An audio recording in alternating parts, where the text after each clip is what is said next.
রাইসাস মম ব্লগে আপনাদের জন্য নতুন একটা রেসিপি নিয়ে এসেছি। আজকে ভাপা পুলি বানাবো। আমার ভাতিজি অনেক দিন ধরেই খেতে চাচ্ছিল ফুপির বাসায়, যেহেতু সে বেড়াতে এসেছে। ফুপির কাছে তার আবদার পূরণ না করলেই নয়। আর আমার ভাতিজারা হচ্ছে ভাতিজি আমার জান, আমার কলিজার টুকরা, তাদের জন্য ভাপা পুলি বানাবো।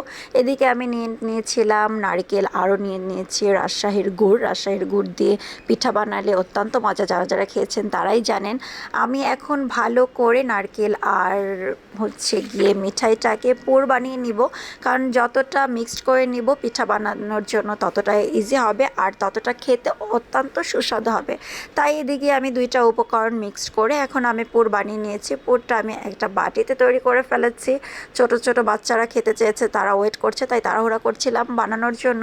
এদিকে আমার পুরটা হয়ে গেছে, আপনারা দেখতেই পাচ্ছেন। এভাবে আপনারা পুর বানিয়ে নেবেন। পুর বানিয়ে একটা পাত্রে আমি ছোট বাটির ভিতরে রেখে দিচ্ছি পুরটাকে। পুরটা যেহেতু বানানো শেষ, এখন আসছে সেই কাঙ্ক্ষিত পালা, এই যে পিঠা বানানোর। এদিকে আমি পিঠা বানানোর সব কিছু উপকরণ, আটা সব কিছুই রেডি করে রেখেছিলাম। এখন আমি পুরটাকে দিয়ে পিঠা বানাবো। এভাবে আপনারা চাইলে আপনাদের মতো করে ডিজাইন করে নিতে পারেন। আমি অতটা ডিজাইন করব না আজকে, যেহেতু আমার হাতে সময় কম।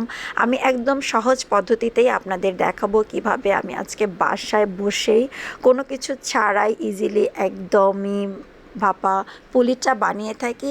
আমি এখন পুরগুলোকে এক একটা পিঠার মধ্যে দিয়ে দিয়েছিলাম, আর আমি আমার ভাইয়ের বউর সাথে গল্প করছিলাম। ভাবিকে অনেকবার দেখালাম, তবে ভাবি বানাতে যেতে পারছে না। ভাবি কিছু পিঠা বানিয়েছে, ওগুলো দেখে আমরা দুজনে হাসি ঠাট্টা করছিলাম।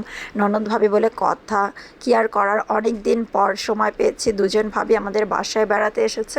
তো এভাবে আমরা গল্প করছিলাম আর পিঠাগুলো বানিয়ে নিচ্ছিলাম। আপনারা কিন্তু মনোযোগ দিয়ে দেখবেন, কারণ আমি গল্প করতে করতে পিঠা বানাচ্ছি, তো যতটাই পেরেছি আপনাদের সাথে দেখানোর চেষ্টা করেছি। এই যে এইভাবে আমি পিঠাগুলোর পুরটাকে তার ভিতরে দিয়ে দিয়েছিলাম। এখন হচ্ছে গিয়ে চারপাশ থেকে এমন করে মুড়িয়ে নিচ্ছি। আপনারা চাইলে আরও ডিজাইন করে নিতে পারেন, এক একজন এক একটা ডিজাইন করে। আজকে আমি আর তেমন কোনো ডিজাইন করব না, আমি এভাবেই বানিয়ে নিয়েছি। এই যে আমার পিঠাগুলো বানানো এখন হয়ে গেছে। এদিকে আমি একটা কড়াইয়ের ভিতরে কাপড় দিয়ে রেখেছিলাম আগে। এখন আমি পিঠাটাকে ভাপা দিব। কাপড়টা দিয়েছে, হয়তো বা অনেকেই ভাবতে পারছেন কাপড় দিয়েছি কেন। কাপড় যদি না দেই, পানিটা যখন গরম হবে এটার ভিতরে ভাপটা চলে আসবে আর আমার পিঠার ভিতরে লেগে যাবে, পিঠাটা সুন্দর হবে না। তাই আমি আগে থেকেই দিয়ে দিচ্ছিলাম, কাপড়টা ফ্রেশ করে রেখেছি। এভাবেই ভাপা পুলিগুলো আমি বানিয়ে ফেলেছি। এই যে কত সুন্দর হয়েছে আমার পিঠাগুলো, বলেন তো। পিঠাগুলো তো আমার কাছে দেখতে বেশ ভালো লেগেছে, খেতে অত্যন্ত মজা হয়। এভাবে আপনারাও চাইলে বানিয়ে পিঠাগুলো খেয়ে দেখতে পারেন। পিঠাগুলো কিন্তু খেতে অনেকটাই মজা। জানি না আপনাদের এক একটা অঞ্চলে এই পিঠাগুলোকে কী নামে বলে থাকে, তবে আমরা তো এটাকে ভাপা পুলি নামেই বলে থাকি। আজকের পিঠাটা এভাবেই বানিয়েছি। সবাই ভালো থাকবেন, সুস্থ থাকবেন। আল্লাহ হাফেজ।